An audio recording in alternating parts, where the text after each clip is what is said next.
Donc, Fadila, bonjour. Bonjour Benjamin. Donc, Fadila, vous êtes l'une des pionnières du web, notamment tout ce qui est personal branding, parce que vous considérez du web social surtout. Web social maintenant, oui, effectivement. Oui. Vous considérez qu'avant de s'inquiéter de positionner sur Internet, il faut d'abord réfléchir un peu à comment vous vous positionnez, qui vous êtes, quelle est votre influence. Et vous allez nous parler aujourd'hui d'un nouveau sujet, l'omnicanal. Ah, omnicanal, oui. Stratégie de présence et omnicanal. Bonjour déjà à toutes les personnes qui sont ici présentes et ravi d'être aujourd'hui avec vous en fait à Lorient. J'aimerais déjà pouvoir commencer sur un fait que vous êtes peut-être responsable d'une organisation, d'une association, peut-être aussi à la tête d'une entreprise. Vous avez peut-être songé à avoir un site ou un blog, voire les deux. Mais est-ce que vous-même, en tant que personne, vous avez pris soin de votre présence sur le web ? En démarrant avec une information qui me semble assez capitale, c'est que ça ne sert à rien, en fait, quelque part, d'avoir du talent, finalement, si on n'est pas lu, vu et entendu. Ce qui sous-entend pas simplement d'avoir un site Internet, mais de produire du contenu. Produire du contenu qui permette surtout de pouvoir mettre en musique votre talent, lui donner une réalité, et une réalité qui soit multi-support. Lu, vu ou entendu, ça suppose des articles, ça suppose de la vidéo, ça suppose aussi peut-être de l'audio. Alors peut-être que vous n'allez pas mettre en place, on va dire, l'ensemble de ces outils, mais d'avoir en tête que c'est ces trois actions-là qui permettent aujourd'hui de donner un corps, on va dire, à votre marque. Car une marque, en fait, sur Internet, c'est à la fois des personnes, c'est à la fois des organisations, mais c'est aussi vous, en tant que personne. Alors, je vais rentrer un petit peu en détail tout à l'heure, mais avant tout, avant même de construire ou même de réfléchir, je crois qu'en fait, la plupart d'entre vous ont déjà en fait une présence sur Internet. Alors, peut-être que celle-ci est active, peut-être qu'elle est consciente, voulue, peut-être qu'elle ne l'est pas. Donc, la première des actions que je réalise, et qui est une action que je ne réalise pas qu'une seule fois, puisque finalement on le fait plus ou moins en boucle, en vous donnant quelques basiques, c'est d'essayer d'auditer un petit peu sa présence en ligne. Et il y a différentes manières de l'auditer, sa présence en ligne. On va l'auditer de manière aussi simple, c'est-à-dire aller sur les moteurs de recherche comme Google, Bing, Yahoo, pour voir tout simplement ce qui se dit.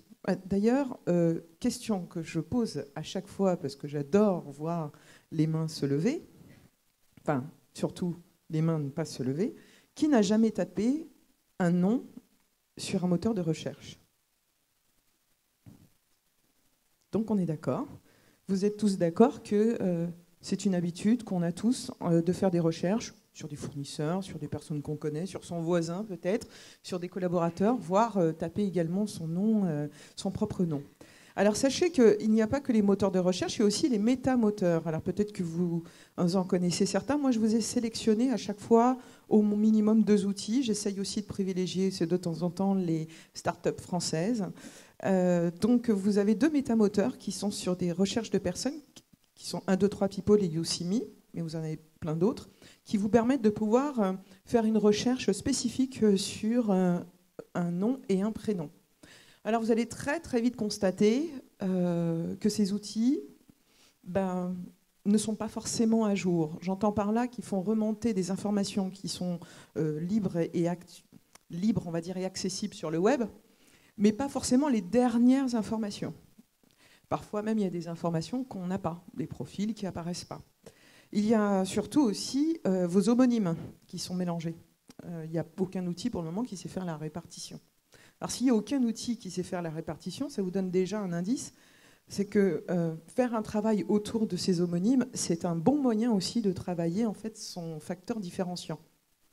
Et oui, identifier, on va dire, les espaces qui sont occupés par les homonymes, c'est aussi de savoir si vous y allez vous aussi, et si vous y allez, comment vous allez faire pour vous différencier. Un des éléments, par exemple, qui facilite assez souvent, c'est la photo. Et puis après, il y a d'autres éléments qu'on peut mettre. Alors moi, j'en ai mis qu'un, qui est tout ce qui est autour de l'audience, notamment si vous avez déjà un site, c'est des Google Analytics, c'est Alexa. Mais on peut aussi, dans l'audit, regarder beaucoup de choses. Alors, on va voir un peu plus tard, mais je ne vais pas forcément te donner tous vos outils, parce qu'il y a de nombreux outils. On va du gratuit aux 25 000 euros. Et ça serait quand même extrêmement long de tout regarder. Mais il y a quand même 2 cas particuliers, Facebook et Twitter. Facebook, parce qu'à lui tout seul, il veut devenir un web et qu'il est assez renfermé. Et comme il est assez renfermé, il ne partage pas trop ses informations. La meilleure façon de savoir et de savoir si on parle d'une entreprise, qu'on parle de soi, eh bien, c'est d'aller sur le moteur de recherche en fait, aussi de Facebook. Qui ne partage pas ses infos, mais qui pourtant en fait, est en train de se transformer aussi comme un web. En tout cas, c'est une volonté de Facebook. Et puis le moteur de recherche également de Twitter. Ça, possibilité. Autre manière de faire son audit, eh bien, c'est aussi de solliciter son réseau. Moi, je vous invite à faire cet exercice avec 5 à 8 personnes qui sont autour de vous. Dans votre réseau, ne prenez pas que des personnes qui sont extraordinaires avec vous et qui sont pleins d'éloges et qui vous font que, je dirais, des compliments. Choisissez 4-5 personnes avec des profils complètement différents, des personnes avec qui vous avez des liens très, très rapprochés, donc peut-être des amis, des anciens collègues, et puis des personnes qui sont amies peut-être de vos amis. C'est ça ce qu'on appelle les liens faibles. Que vous avez déjà rencontrés quelques fois et à qui vous demandez vraiment spécifiquement de regarder par rapport aux outils que j'ai donnés précédemment et de voir un petit peu quel est le reflet, qu'est-ce qu'ils vont vous en renvoyer comme image. Ça, c'est un premier exercice que je fais assez régulièrement. Et pour vous donner une anecdote, j'ai une de mes clientes un jour à qui j'ai fait cela et elle a regardé son profil, les résultats, et elle m'a dit « Oh mon Dieu, quelle femme austère !» Je dis, comment ça, quelle femme austère ? On voit sur Internet que j'ai eu un super beau parcours, que j'ai eu des titres, etc., que j'ai eu aussi une belle formation. Mais in fine, on ne voit pas que je suis membre d'une association, on ne voit pas que je suis investie pour justement aider les femmes à accéder à des promotions en interne dans l'entreprise. On ne voit pas que je suis... que j'aime la littérature, que je vais souvent aussi dans des musées, on ne voit pas tout ça. Et je lui ai demandé, est-ce que ça vous dérange ? Elle me dit, quelque part oui. Et je pense qu'elle a assez raison. C'est quelque part, on voyait cette femme avec ses titres et ses responsabilités, mais on ne voyait pas en fait l'identité humaine qui entourait justement cette femme, c'est-à-dire ses passions, peut-être aussi ses engagements. Alors, c'est ce qui me fait dire que, quoi qu'il arrive, vous restez l'ambassadeur, le premier ambassadeur de votre marque. C'est à vous de représenter, mais c'est à vous de défendre. Pour info, quand on demande aux personnes qu'est-ce qui vous intéresse quand vous allez sur Internet pour chercher des informations concernant un DG ou un PDG, la réponse, curieusement, je vous mets un petit peu de blanc pour que vous puissiez imaginer ce que c'est. Mais très souvent, les gens pensent que c'est pour rechercher de savoir combien la personne gagne. Tu sais pourquoi ? Qu'est-ce qu'on recherche exactement, Benjamin, en premier ? Eh bien, on veut connaître le parcours de la personne. Comment il est arrivé là ? J'aurais dit célibataire ou pas. Célibataire ou pas ? Ah, c'était pas dans les options. La deuxième chose qu'on recherche, c'est de savoir qu'est-ce qu'il pense de l'actualité. Qu'est-ce qu'il pense, par exemple, de l'actualité en général, mais aussi de l'actualité du secteur. Qu'est-ce qu'il en pense ? Voilà. Alors, je vais vous montrer rapidement une méthode qui a été développée dans le livre Moi 2.0. C'est une méthode en 4 étapes. Le livre s'adressait dans un premier temps, en tout cas, à des personnes qui étaient en recherche d'emploi. Mais comme il s'agit du parcours d'une personne qui est passée d'une recherche d'emploi à la création d'entreprise, eh bien, on voit à travers donc cette méthode par quelles étapes il est passé. Et moi, je vais vous épargner de l'étape 1, et on va passer directement à l'étape 2. C'est comment on crée. D'ailleurs, comment on crée ses profils, qu'est-ce qu'on doit créer, etc. Alors, quelques points essentiels. Premier travail qui me paraît très important, c'est de créer en fait un blason numérique. Alors, ce terme, en fait, oui, fait bien référence à cette idée de blason. Qu'est-ce qu'il y a dans un blason ? Il y a un slogan, il y a des... très souvent, en fait, vous avez quelques éléments, on va dire, de l'histoire. Vous avez aussi des valeurs dessus, vous avez des couleurs. Et bien, c'est à peu près ça. C'est-à-dire que si vous deviez dessiner votre blason, qu'est-ce que vous metteriez dessus ? Et à partir de là, sur le plan numérique, c'est quoi ? C'est d'avoir son nom de domaine à son nom. Votre nom avec votre prénom, ou votre prénom avec votre nom. Dans l'idéal, c'est d'avoir une page qui est associée à cela. C'est de constituer aussi un pressbook.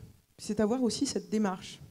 Alors, vous participez probablement à des conférences, à des salons, à des forums. Vous avez probablement réalisé des choses qu'il faudrait mettre, on va dire, en valeur. Donc, construire en fait un pressbook, une charte, et puis un exercice que je demande très souvent, c'est d'identifier en une vingtaine de mots. Si vous deviez vous résumer en 140 caractères, si vous deviez vous résumer en 10 lignes, si vous deviez vous résumer en 20 mots.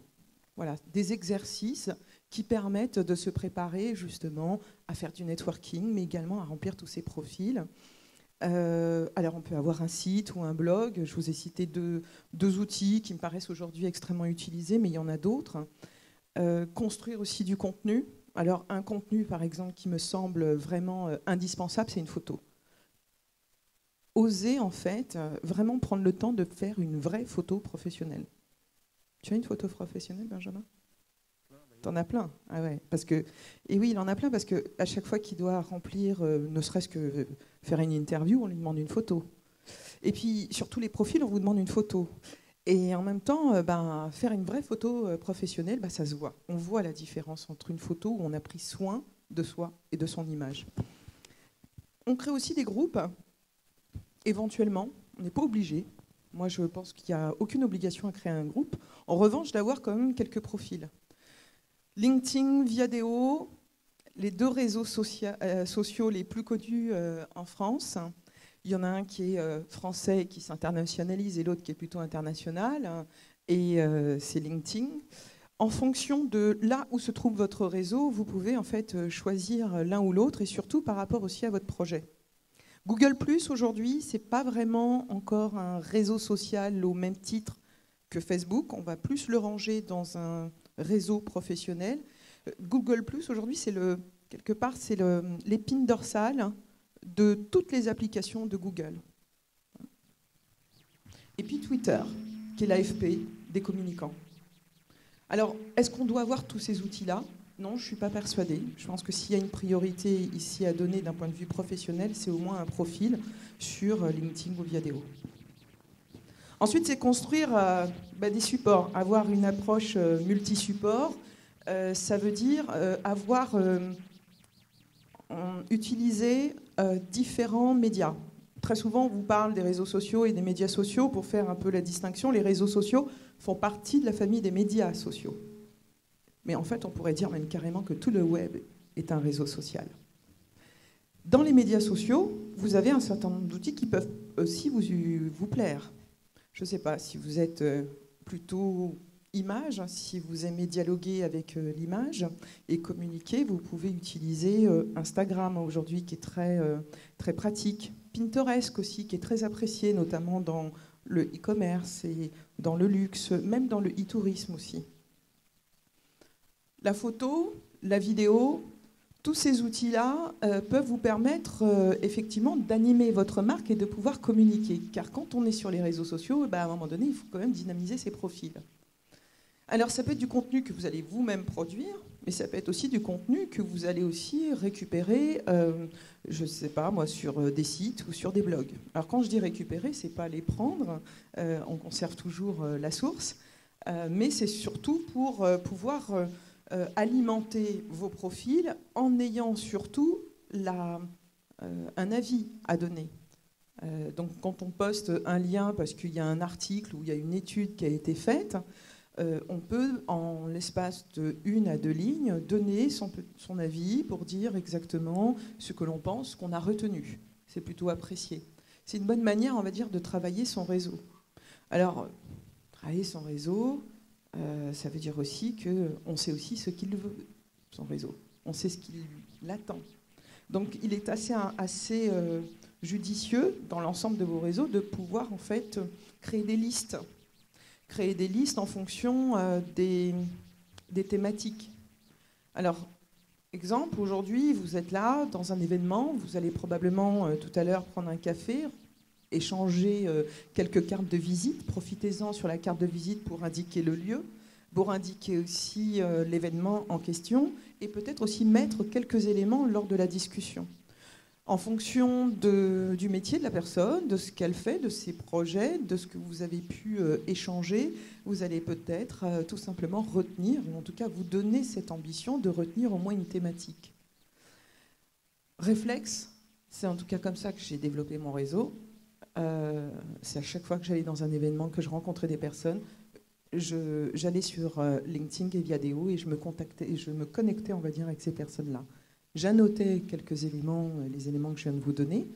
Et en fonction de cela, eh bien, quand j'avais tout simplement, je découvrais une étude ou un article qui pouvait intéresser cette personne, eh ben, j'alimentais le profil et j'allais en fait lui envoyer un message, ou en tout cas j'envoyais ce message en général et je mettais cette personne en copie.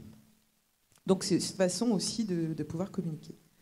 Dans la communication, vous avez aussi tous les événements qui sont assez récurrents, ce qu'on appelle les marronniers. C'est bien aussi de pouvoir le faire. J'ai un développement réseau. Moi, je travaille beaucoup en France et je travaille aussi au Maghreb. Bien à l'occasion des fêtes aussi, tout simplement, j'en profite pour envoyer un petit message, rappeler à mon bon souvenir, dire à mes contacts aussi que j'existe, sans pour autant... leur donner plus d'informations que ça, c'est un signal, leur rappeler simplement que j'existe et que je me souviens d'eux. Travailler beaucoup sur le on et le off, il faut profiter pour communiquer, il faut profiter en fait de ce que vous propose en fait la vie de tous les jours, à toute occasion. Alors on se transforme presque en fait en pseudo-journaliste ou reporter d'une certaine manière. À tout moment de la vie, vous avez des possibilités de pouvoir contribuer. Hier, nous avons assisté, on était ensemble avec quelques-uns d'ici dans un atelier, donc je ne sais pas s'il y a des choses super intéressantes qui ont été dites lors de cet atelier, n'est-ce pas Benjamin? Oui, je ne sais pas, il y a peut-être des choses, je l'embête. Il y a peut-être des choses qui ont été dites qui vous ont intéressé ou interpellé hier soir. Eh bien, c'est une bonne occasion de profiter du contenu que vous avez bénéficié, par exemple, hier, lors des échanges, pour alimenter, on va dire, peut-être vos profils, de dire, bah voilà, hier, j'ai assisté à tel événement, voici ce que j'en ai retenu. C'est une façon, on va dire, là, de créer du contenu, mais de créer du contenu en étant dans une démarche un peu de donnant. Parce que dans le networking, bah, c'est une des grandes règles, il faut savoir donner pour pouvoir aussi recevoir. Alors après, quand j'ai communiqué, c'est super. Depuis tout à l'heure, je vous parle de contenu, créer du contenu. Il faut entretenir tout cela. J'aime bien prendre l'image du corail, parce qu'en fait, pour moi, la notion de réseau, je l'associe beaucoup au corail. Vous voyez, le corail, c'est quelque chose d'extrêmement fragile, qu'il faut nourrir, qu'il faut protéger, mais qu'il faut alimenter. Eh ben, le réseau, pour moi, c'est à peu près pareil. Un réseau, ça doit s'entretenir. Ce n'est pas simplement un carnet d'adresses. Il faut de temps en temps passer dans la vie physique réelle pour se rencontrer, pour échanger. Et on peut aussi échanger sur le web. Prendre soin de la personne, c'est aussi prendre soin, s'attendre à ce que cette personne puisse prendre soin de moi. Bien souvent, on me dit, mais comment je fais? Il ne se passe rien sur ma page, je suis sur mon profil, personne ne communique. Ah oui, alors il y a plusieurs choses qui pourraient être liées à ça. D'abord, la personne ne met que des liens, donc on ne connaît pas la vie. On ne sait pas ce qu'elle pense, on n'a même pas un petit résumé, ce n'est pas très sexy, ce n'est pas très attrayant. Deuxième possibilité, c'est une personne qui communique qu'avec elle-même. Donc à force de communiquer qu'avec elle-même, les autres ne communiquent pas avec elle. Donc il faut aussi aller visiter les profils des personnes avec qui vous êtes en contact pour savoir quelle est leur actualité. Vous avez des petites choses qui sont offertes. Je vois par exemple LinkedIn et Viadeo vous envoie toutes les semaines un reporting où vous recevez des informations sur votre réseau. Certains ont changé de profil parce qu'ils ont changé de poste. C'est peut-être l'occasion de reprendre contact avec cette personne ou de lui envoyer un message pour le féliciter. D'autres, vous allez recevoir aussi dans le reporting peut-être aussi des questions ou des sujets qui ont été débattus. C'est peut-être aussi, encore une fois, l'occasion de pouvoir aller sur les groupes où vous êtes inscrits pour aussi donner votre avis et communiquer et converser. Donc on entretient le réseau, et pour entretenir aussi le réseau, il faut être en veille. Alors là, encore une fois, je vous ai mis quelques petits outils qui me semblent, on va dire, indispensables, avec aussi... évidemment, vous pouvez tout à fait choisir. Vous avez, par exemple, pour faire de la veille, sur votre nom, sur votre marque, d'entreprise, sur les produits, votre marque dire produits ou services, mais également pour faire de la veille sectorielle ou faire de la veille sur vos concurrents. Vous avez Google Alert, qui est un outil qui est gratuit, qui est pratique aussi, vous recevez des emails. Mais un outil que j'affectionne, c'est Alerty, parce que c'est un Google Alert+++. Voilà pourquoi, parce que c'est un tableau de bord qui vous permet de mettre l'ensemble de vos profils. Vous pouvez aussi créer plusieurs alertes. Vous pouvez travailler en mode collaboratif et surtout faire aussi des audits. On a parlé d'audit tout à l'heure concernant votre nom. Et ben, avec cet outil, vous allez aussi pouvoir faire des audits. Est-ce que ma page, elle est dynamique ou pas ? Par exemple, si vous avez un profil Facebook ou une page Facebook, la grande question, c'est j'ai produit, on va dire, du contenu, je dialogue, est-ce que j'ai progressé ? Est-ce que j'ai plus de fans ? Ou est-ce que j'ai plus de likes ? Est-ce que j'ai plus de partages ? C'est tout ce qu'on appelle, on va dire, des audits un petit peu d'audience. Alors, pour faire de l'audience, il faut aussi pouvoir définir, mais qu'est-ce qu'on a envie d'auditer ? Mais bon, telle n'est pas la question. Vous avez aussi mention, qui est très très bon aussi, qui a sorti une V2 récemment et qui plaît énormément.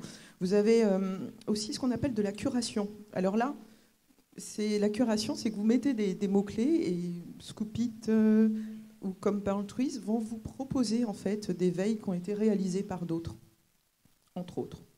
Scoopit, il a aussi un petit avantage, c'est qu'il a une présentation un petit peu sous forme de, on va dire comme d'un journal web, donc que vous pouvez alimenter, partager, pas simplement pour faire de la veille, mais aussi communiquer. Et puis des tableaux de bord, Hootsuite ou TweetDeck. J'ai une préférence dans ma pratique pour Hootsuite.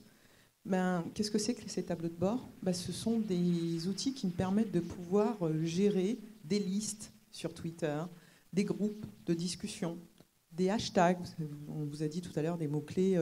Le mot-clé, c'est Will 2012. Donc c'est ce qu'on appelle un hashtag, de pouvoir suivre aussi, de pouvoir publier sur l'ensemble de vos supports, comme Twitter, comme LinkedIn, comme Facebook aussi, Google+, il le comprend. C'est-à-dire en un seul endroit, de pouvoir piloter tous vos profils. Il y a un petit bémol, je vous le dirai tout à l'heure. Voilà. Alors ça, c'est génial, mais sauf que quand j'ai listé tous les outils, toute la palette d'outils, le gros risque dans tout ça, à un moment donné, c'est de rentrer dans une attitude un peu de robot. Donc, c'est quoi l'attitude de robot ? C'est à force de dire il faut communiquer sur tous les supports, ce qu'on a fait là depuis plusieurs années. Eh bien, on prenait la communication d'un site, qui était sur le site ou sur un blog, et hop, on diffusait un petit peu partout. Twitter, Facebook, LinkedIn, Viadeo, Google+, et puis à chaque fois qu'il y a un autre réseau qui s'inscrit, hop, on s'y inscrit, etc. Ça, quand c'est la robot-attitude, pour moi, c'est un énorme risque parce que c'est là qu'on anime, certes, une présence, mais ce n'est pas une présence, en fait, extrêmement constructive parce qu'elle ne génère pas de l'interaction. Or, à mon sens, si on travaille nos profils, si on travaille notre marque, si on utilise l'ensemble de ces outils, si on veut développer son réseau, c'est pour créer une présence, certes, mais une présence qui, derrière, génère de l'interaction et que cette interaction puisse générer du trafic pour votre site commerce, de la recommandation, et puis surtout vous apporter, on va dire, des contacts de type prescripteur, prospect, client. Alors, règle d'or, pour déjà sortir de la robot-attitude, c'est d'essayer d'aller chercher, de viser ce qu'on appelle le plus d'authenticité. Donc, la semaine dernière, j'ai un expert social media à qui je disais que moi, j'étais contre en fait, la publication automatique de tout ce que je disais partout et de la même manière. Je lui disais que je pratiquais autre chose, que j'essayais de spécialiser. Il m'a dit, ah non, mais moi, je ne suis pas comme toi, moi, je suis le même partout. Je communique avec tout le monde de la même manière et partout sur tous les espaces. Or, je pense qu'à ce moment-là, c'est un avis, qu'il ne faut pas confondre le fait d'être le même, c'est-à-dire d'avoir de l'authenticité, et en même temps de devoir, on va dire, répartir une communication de la même manière sur toutes les plateformes alors qu'on n'est pas du tout sur les mêmes espaces. Là, je suis en train de vous parler, je suis à un congrès. Si tout à l'heure, hier, on était dans un atelier, dans un café, c'était un autre contexte. Cet après-midi, eh bien peut-être, je ne sais pas si je vais faire quelque chose cet après-midi, mais si on se voit, je serai aussi dans un autre contexte. Bref, il ne me viendrait jamais à l'idée d'aller prendre mes tongs pour aller à une soirée gala.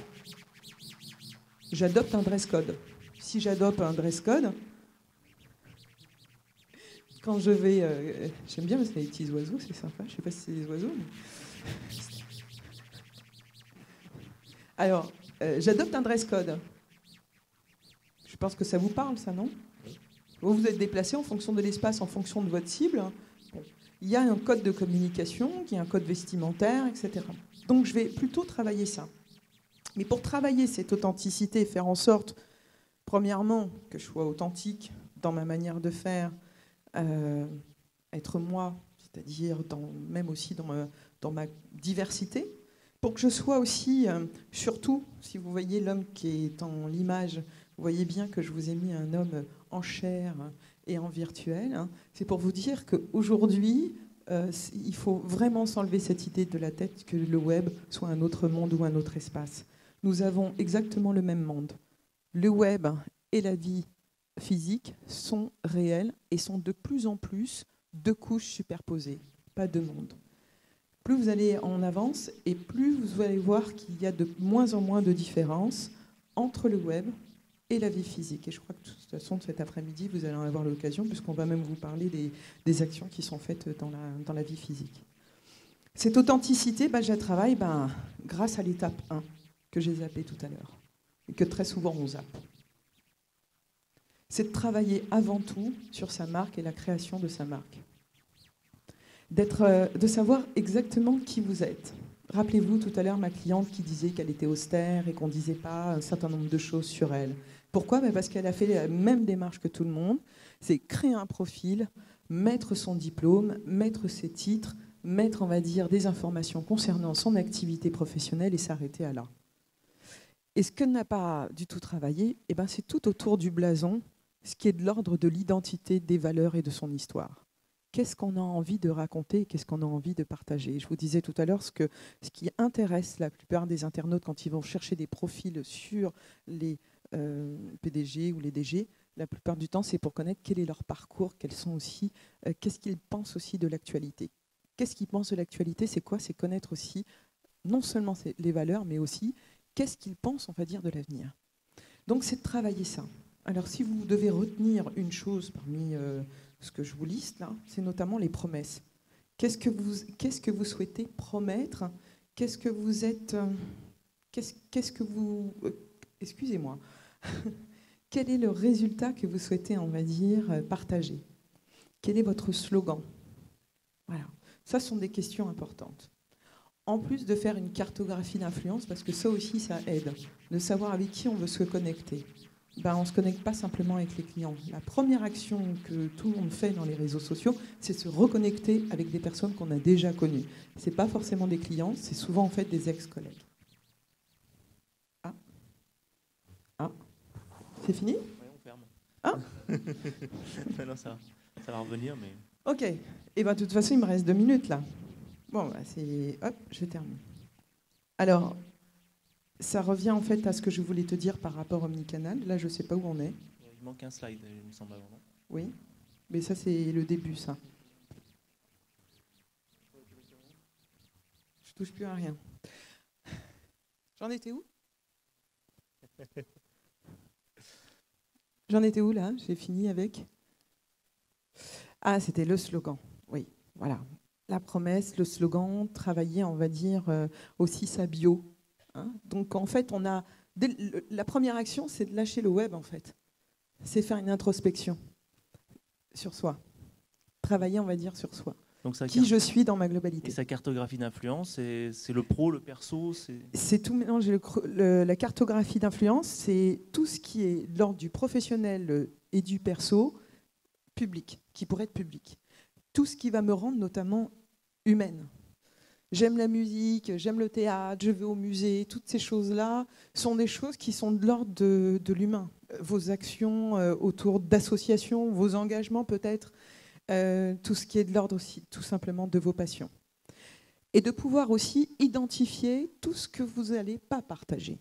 Et ce que vous n'allez pas partager, c'est principalement tout ce qui est de l'ordre de la confidentialité et de l'intimité.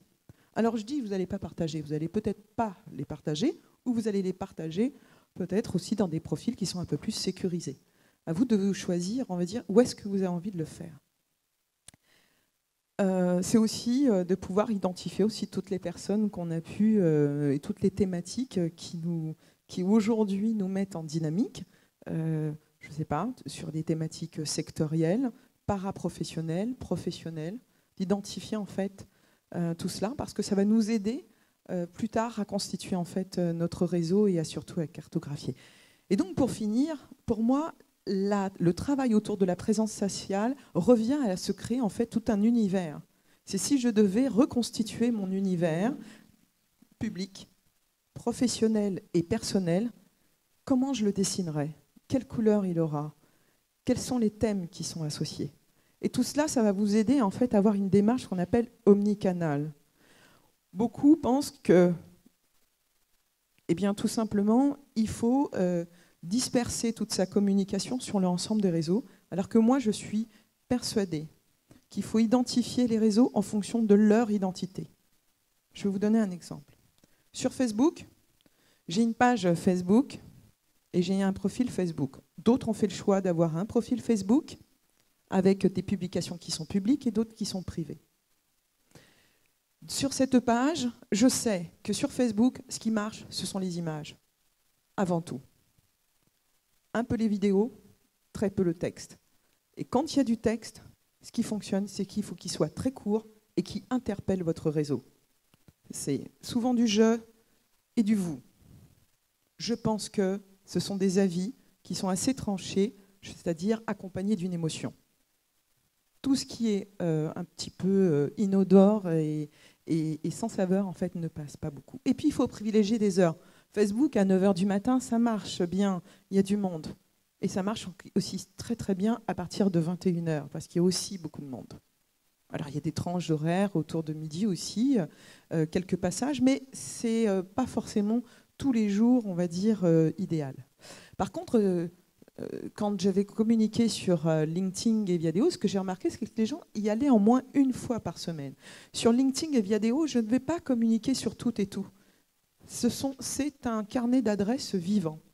C'est un portfolio, c'est-à-dire un portefeuille de compétences vivant. Là, je vais communiquer principalement sur mon actualité, ce que j'ai produit et où est-ce qu'on va pouvoir se voir. Et de temps en temps, aussi de la veille, mais très ciblée par rapport à mon activité.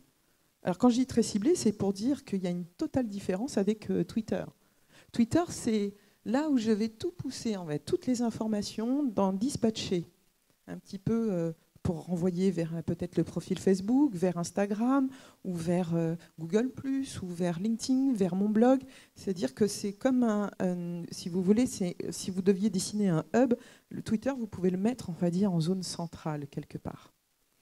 Mais toute ma production immatérielle, ma conception, je la laisse sur mon blog et mon site parce que c'est le seul espace qui m'appartient réellement. Quand vous laissez vos données, on va dire, ailleurs, quand vous les postez, c'est une manière, quelque part, de les céder. Et je termine. Voilà. Donc, c'est d'avoir cette notion espace, temps et thème. C'est de pouvoir répartir donc chacun des espaces un thème en particulier. Google+, par exemple, je propulse un peu mes articles, mais en revanche, je les dédie à l'innovation. Ce qui me permet d'éviter de diffuser des codes d'information, vous voyez, par exemple, quand vous êtes sur Twitter, vous parlez avec des hashtags. Si vous lancez un tweet sur Facebook, ben, vous voyez, vous vous retrouvez avec une communication qui est quand même un petit peu... enfin, tout simplement, qui est inappropriée parce que ce n'est pas le code de communication de Facebook. Ce n'est pas du tout identique. Voilà. Et je termine sur un mot, et je vous laisse. Pour moi, l'avenir... Hop, on revient juste en arrière. Non seulement l'avenir de la présence sociale, c'est un univers omnicanal, mais en plus, le must, c'est d'avoir moi en un clic. Moi en un clic. Pourquoi ? Parce que très très vite, quand on commence à avoir de nombreuses présences, eh bien notre présence commence à ressembler à un sapin de Noël. Vous voyez, si vous voulez me retrouver sur Twitter, c'est là, Facebook, c'est là, LinkedIn, c'est là, Viadeo, c'est là, Instagram, c'est là. Et on commence à avoir une liste, on va dire. Bon, et ben cette liste-là, au lieu de la mettre sous forme de liste, c'est essayer de la mettre plutôt en musique. Donc il y a de plus en plus de formats, ceux que je viens de vous citer à l'instant, Alias, Tikimi, About Me, vous en avez plein d'autres. Voilà tout. Merci pour votre attention. Merci Fadila. Avant de faire circuler un micro pour poser des questions, moi j'aurais une question. Mettons-nous à la place de quelqu'un qui est salarié encore et qui compte quitter sa société, qui est au chômage, ou qui réfléchit de toute façon à se positionner en freelance, en indépendant. Mettons, voilà, cette personne-là est sur Facebook, elle a sa famille sur Facebook, quelques amis, des vrais qu'elle connaît. Par quoi est-ce qu'elle devrait commencer? Je voudrais être concret, 2 étapes très concrètes, par quoi je commence pour me mettre en avant, plus en tant que seulement personne, mais en tant que marque, en tant que freelance. Oh bah là, on va créer directement un profil. Par quoi on commence d'emblée? D'accord. Alors, sur la partie, moi, je pose très souvent la question sur Facebook de savoir si c'est un profil qui est plutôt social ou si c'est perso. Si c'est perso, je le ferme automatiquement et je préférerais à ce moment-là créer directement un profil sur Viadeo ou LinkedIn, un réseau professionnel. Pourquoi? Parce que le principe même, c'est qu'on puisse au moins vous contacter, savoir vous contacter professionnellement. Et ça, c'est quelque chose qu'on peut faire très rapidement. D'accord, donc on commence par donc mettre son CV en ligne sur LinkedIn ou Viadeo. Il faut en anglais, en français ou en chinois, parce que maintenant Viadeo est en Chine. Si dans l'activité professionnelle, il y a la Chine, oui, effectivement, travail chinois. Sinon, on fait en français. Maintenant, il y a des traducteurs, il y a des outils qui permettent de traduire automatiquement. Après, si on est vraiment sur une dimension internationale, là, oui, il faut avoir un profil. Et est-ce que je fais copier-coller LinkedIn Viadeo ou j'en utilise qu'un? Aujourd'hui, ça devient un peu compliqué. Pourquoi? Parce que Viadeo est quand même... la majorité des Français sont quand même sur Viadeo. Et sur LinkedIn, on retrouve aussi des Français, mais avec aussi une dimension parfois soit vers l'international, soit en tout cas des personnes qui sont du high management, etc. Donc c'est-à-dire plutôt dirigeants et plutôt cadres. Voilà. On en a aussi sur Viadeo, mais pour moi c'est assez compliqué de trancher aujourd'hui parce que moi-même j'ai les 2 profils. Vous avez des questions? Oui, Jean-Michel. Oui, merci pour cet excellent exposé. En France, on a le principe de précaution dans notre Constitution. On est le premier peuple au monde à avoir fait ça. On entend aussi souvent, pour vivre heureux, vivons cachés. Quel est votre avis sur la population française par rapport, alors ils sont tous sur Facebook, etc., mais par rapport à cette présence sociale? Moi, je suis cadre dans une entreprise. Comment je mets ma présence sociale par rapport à mon entreprise? Et si vous aviez une note à donner sur 10, 10 étant la peuplade la plus évoluée dans la présence sociale, les Français ont combien? Voilà, alors la note des Français sur la présence, je crois qu'on est quand même assez bien noté, quoi. Moi, j'ai plutôt envie, enfin, le chiffre qui me vient serait plutôt 7. Oui, une assez bonne note, parce que je pense qu'on n'a pas pris tant de retard que ça. Par contre, on a un certain nombre de freins culturels qui sont effectivement le vivant caché, vivant heureux.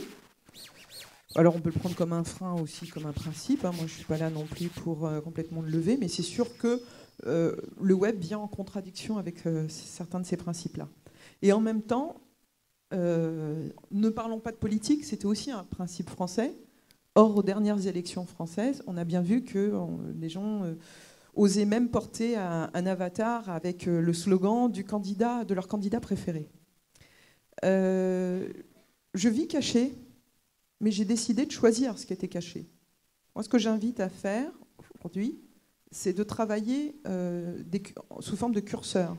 Et je pense que chacun met le curseur de sa vie cachée à des niveaux différents.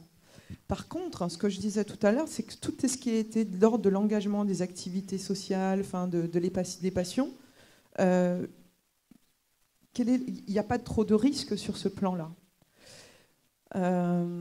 Au contraire, ça donne une enveloppe plutôt humaine à ce que je suis.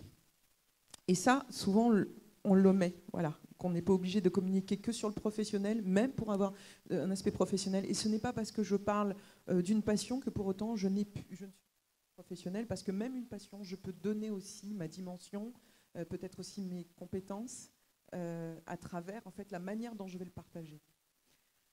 Voilà tout. Sinon, la règle que j'applique, c'est que ce que je veux pas qu'on sache, je ne publie pas. C'est la règle que j'applique, en tout cas pour moi. Pour d'autres, je leur préconise d'avoir des profils. Alors moi, j'ai aussi un profil Facebook qui est fermé. J'ai décidé de le fermer et j'ai une page fan qui est ouverte parce que j'avais envie de retrouver des liens non professionnels, justement, avec des personnes qui ont fait partie de ma vie que j'ai croisées. Donc il y a le choix de pouvoir plutôt sélectionner des endroits où on décide. Et vous avez le droit de décider que Facebook, par exemple, c'est que pour vos amis et votre famille.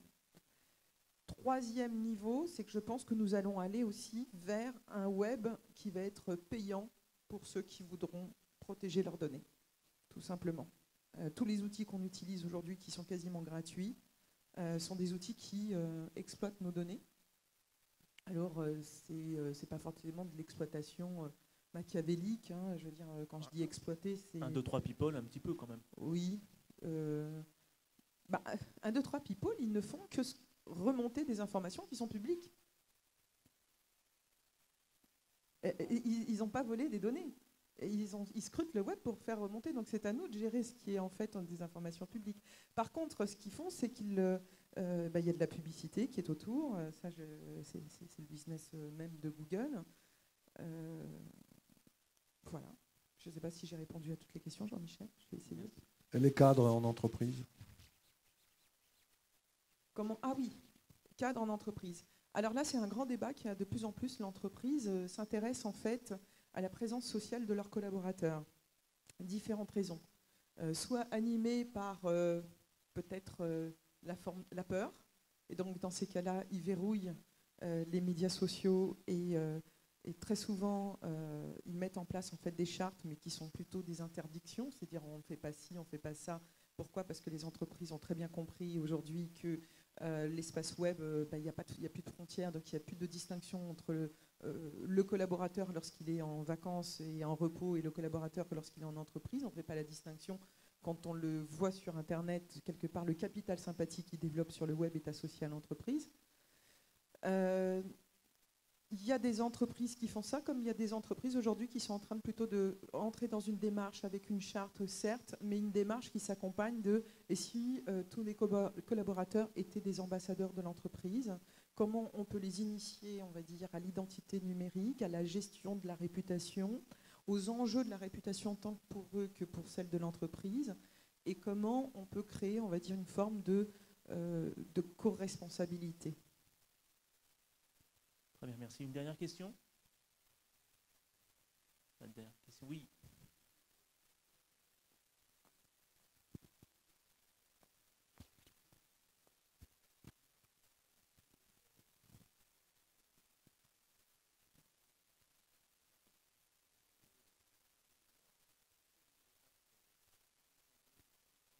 Alors, je vais répéter la question. La question, c'est la gestion du temps. Lorsqu'on a différents profils, comment fait-on pour gérer le temps ?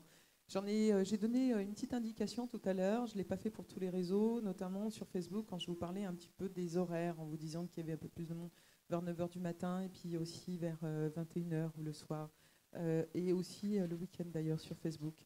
Sur Twitter, on a beaucoup de communicants qui sont présents entre 6h30, on va dire, et 7h30, parce que c'est l'heure où ils produisent du contenu. À 9h, on commence à voir aussi la présence de ceux qui font de la curation, qui sélectionnent en fait des articles, mais aussi ceux qui les lisent. Et vous avez toute la journée, effectivement, des actualités. Alors moi, mon principe, c'est que comme je suis blogueuse, j'écris des articles et qu'ensuite, je dois prendre ma casquette d'entrepreneur. Lorsque je dois écrire des articles et faire ma veille, je l'effectue en fait entre 6h30 et 7h30 du matin. Bon, il s'avère que je suis quelqu'un qui me lève très très tôt. Bon, il y a des gens qui font l'inverse, qui écrivent plutôt leurs articles le soir, donc qui ont créé, on va dire, créé en fait un espace-temps pour la veille. C'est-à-dire que je fais de la veille de manière extrêmement groupée sur un temps donné, et je me donne un temps. et ce temps révolu, j'arrête. C'est comme ça que je procède. Voilà. Et après, j'essaye de fermer. Je ferme tout, sauf Twitter. Pourquoi ? Twitter, de temps en temps, j'y reviens, mais sur des temps de respiration uniquement. Twitter, en fait, m'accompagne au quotidien. Mais je pratique aussi ce que j'appelle les pauses digitales, c'est-à-dire que je coupe complètement les flux dans ces moments-là. Parce que ce qui me paraît en fait le plus difficile à gérer, c'est le fait de recevoir les bip-bip assez régulièrement. Voilà. Maintenant, si je vous donne un temps, mon temps il va être forcément un peu disproportionné, parce que j'ai une forte présence et que j'ai une activité de production qui est extrêmement importante. Ce que je conseille de manière très basique, c'est que je pense que le web social, c'est quelque chose qui doit s'entretenir dans tous les jours. Je ne crois pas en fait au fait de devoir se connecter une fois toutes les 2 semaines. C'est un peu comme le sport. Quand on fait des abdos, on en fait 100 d'un coup. Généralement, le lendemain, on a des difficultés à se lever. Il est préférable de faire 10 abdos tous les jours et de s'y habituer. De s'y habituer. Et bien là, pareil, pour les réseaux, je pense qu'il faut considérer entre une demi-heure et 40 minutes un petit peu tous les jours pour faire de la veille, y compris faire de la veille, et puis aussi pouvoir répondre s'il y a besoin de répondre. Alors ça peut être beaucoup moins en fonction de votre activité. Maintenant, ça peut être un peu plus, c'est-à-dire 1h30, 1h à 1h30, si vous bloguez. Et si vous bloguez tous les jours, ou si vous bloguez, ça dépend. Il y a des personnes qui décident de bloguer. Si vous prenez Nicolas Bordas, qui est DG de TBWA, il a un article par semaine, et c'est le dimanche. Merci beaucoup Fadila, merci pour votre présence. Donc vous restez avec nous pour déjeuner, on peut vous voir au buffet. Tout à fait, à tout à l'heure. Merci.